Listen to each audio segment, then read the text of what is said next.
The morning Harlan Voss sent his crew through the fence line, Marin Dalecki was already in the orchard with her grandfather's ledger tucked under her arm. She watched from 40 yards away, did not call out, did not move toward the men with the chainsaws. She stood between two old Stayman winesap trees and watched 30 of her family's orchard trees come down in a single morning, one by one. The stumps pale and wet in the October light, the crowns piled and left where they fell. Nobody watching would have understood why she was smiling. That is the part of this story that matters most, and we are going to get there the slow way, because the slow way is the only way it makes sense. If you have never watched someone destroy something you love while you stood still and let it happen, this story will feel wrong to you at first. Stay with it. There is a reason Marin Dalecki did not stop those chainsaws. It is a real reason, rooted in the ground, and by the end of this video, you will understand exactly what she knew that Harlan Voss did not. If you are finding this channel for the first time, hit subscribe. People send us these stories from all over, and this one came from South Central Pennsylvania, from a place that grows some of the oldest orchard land in the country. Tell us in the comments where you are watching from today.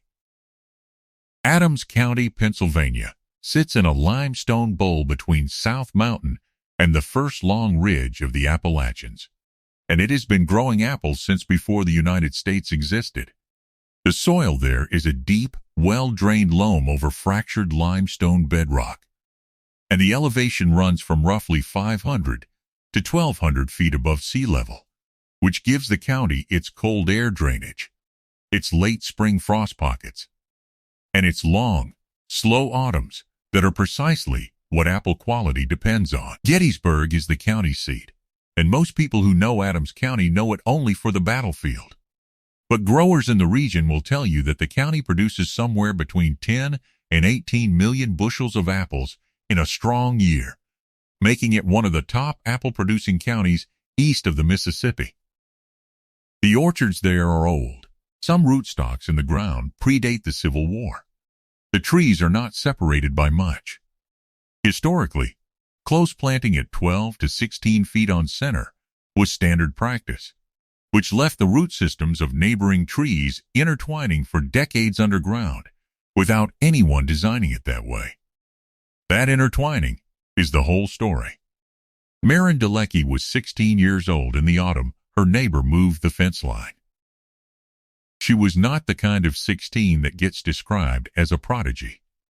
She was quiet in a way that read as slow to most adults. Her teachers sent home notes about inattention. She had a limp from a poorly set ankle fracture when she was 9, which meant she was always slightly behind the group on any walk through the orchard. Always the last one back to the lane. Always the one who had more time to look at the ground while everyone else moved on ahead. Her grandfather, Theodore Dalecki, had died the previous winter. He had farmed the 40-acre orchard at the edge of Biglerville for most of his adult life, and had left behind, among other things, a series of notebooks written in a mixture of Polish and English that nobody in the family had ever read in full. Her mother had set them in a plastic bin in the barn. Marin had been working through them since March, sitting on a hay bale in the afternoons with a Polish dictionary borrowed from the school library, translating a page at a time. The neighbor, Harlan Voss, was not a farmer. He had made his money in commercial real estate and had bought the adjacent parcel 4 years earlier as what he called a country retreat. He did not like the Dalecki orchard. He had told Marin's mother, Irina, several times that the trees crowded his sightline, blocked his afternoon light, and that he intended to do something about the ones that grew nearest to the shared fence line. Irina had consulted a lawyer who told her the fence line was in dispute and that fighting it would cost more than the trees were worth. Harlan brought in his crew on a Tuesday. By noon, 30 trees were down. That evening, a man named Dale Schreffler, who managed the county extension office, stopped by the Delecky farm to offer condolences. He looked at the stumps from across the fence and shook his head. He told Irena that losing mature stamen winesaps and old Yorking trees was a real loss, that you could not replant and recover that production value in less than 7 or 8 years, and that he was sorry. The trees that had been removed were among the oldest in the block, their trunks thicker than a man's thigh. Their root system sprawled deep and wide underground that had never been tilled in living memory. Marin, standing behind her mother in the kitchen doorway, did not say anything. Theodore Deleky's notebooks were not scientific documents. They were a working farmer's observations, written over 40 years, and they mixed practical notes about spray schedules and pruning dates with longer passages that read more like questions he was asking himself than answers he had arrived at. One of those passages, which Marin had read 3 times before she understood what it was describing, concerned what Theodore called the way the roots talk. He had noticed, over decades, that when a tree in his orchard died from fire blight or canker, or some unknown cause, the neighboring trees on either side would often show a brief flush of new growth within 1 to 2 seasons. Not always, but often, enough that he had started mapping it. The maps were in the back of the 3rd notebook, hand-drawn, dated, with small marks indicating which trees had come out and which neighbors had responded. He did not know why it happened. He wrote, in the margin of one map, in Polish, a phrase that Marin translated with her mother's. Help is something like the ground shares what is left behind. What Theodore had observed without naming it is a documented phenomenon in close planted orchards. When apple trees grow near one another at typical orchard spacing for many years, their root systems do not simply coexist in the soil. They merge. Root tips of neighboring trees contact one another, abrade slightly, and in some cases form permanent vascular connections, called root grafts, where the inner tissue of one root fuses with the inner tissue of another.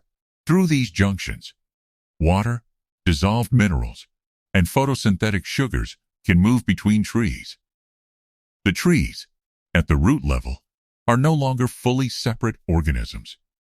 When one tree is removed, particularly when it is cut, rather than killed slowly by disease, the root system below the stump remains alive for a period. It continues to pull moisture and, crucially, to receive carbohydrates and water from the trees it is grafted to.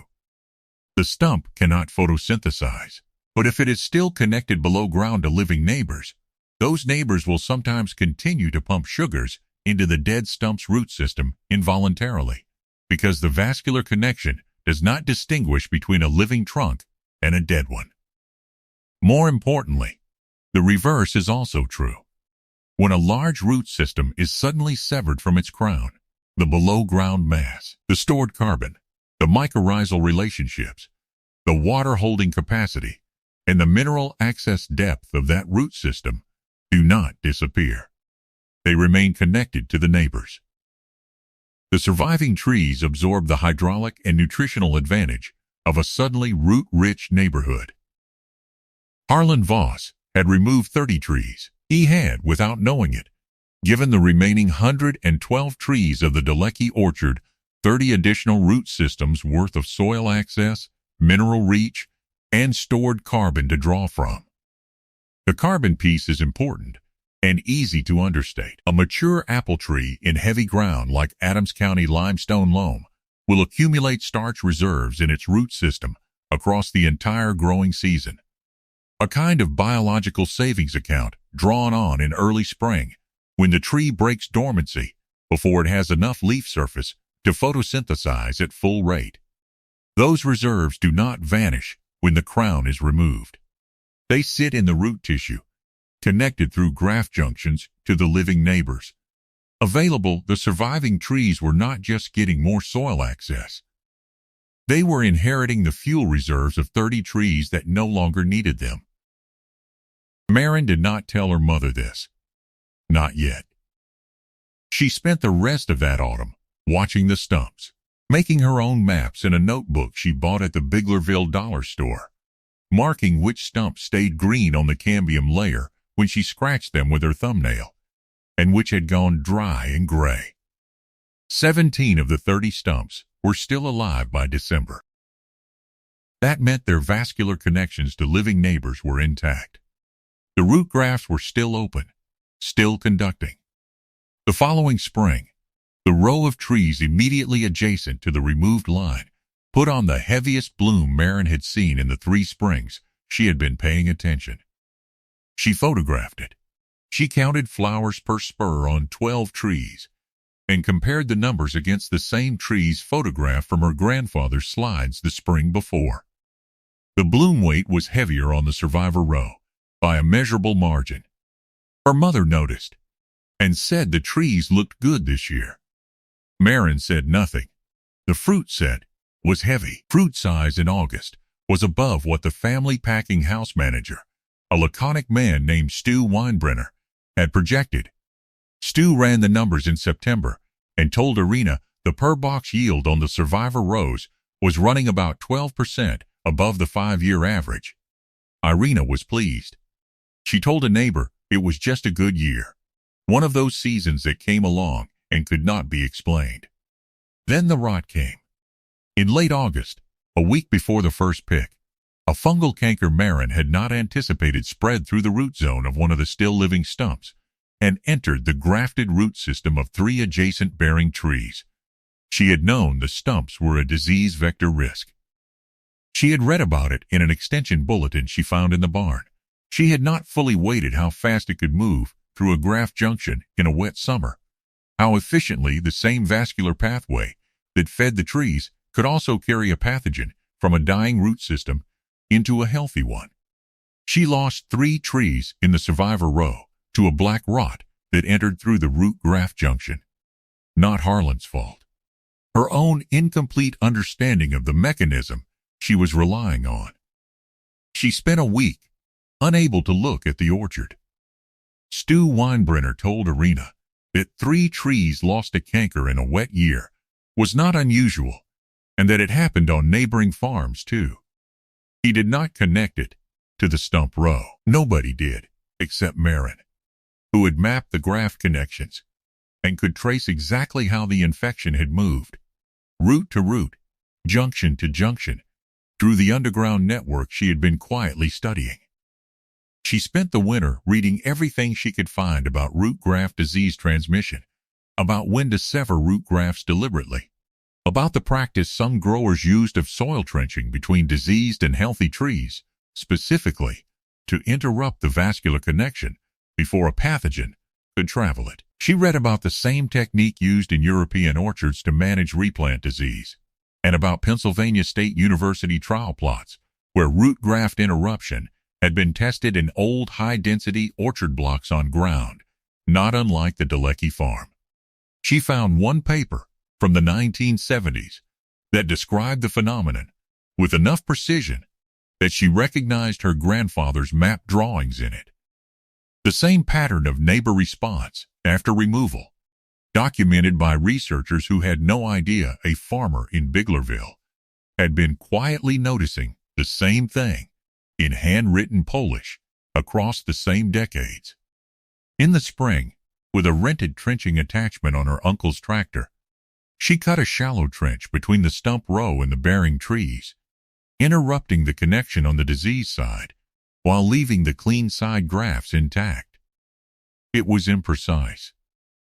She was 17 by then, working alone on school mornings before the bus came, the tractor idling in the cold air while she walked the stump line with a flashlight and marked the soil with orange flags. 3 years later, Maren was 20 and working the farm with her mother full-time. The packing house settled its contracts with regional buyers every October. That year, the orchard's per-acre yield on the survivor rows had averaged above the county benchmark for the 3rd consecutive season. A regional buyer named Carl Alderman, who purchased fruit for a mid-Atlantic distribution cooperative, sat down with Irina in the farmhouse kitchen and asked what she was doing differently than other growers in the area, because the fruit sizing and sugar content on the Delecky stamen lots were consistently standing out in his incoming loads above farms he had bought from for 20 years. Irina looked at Marin.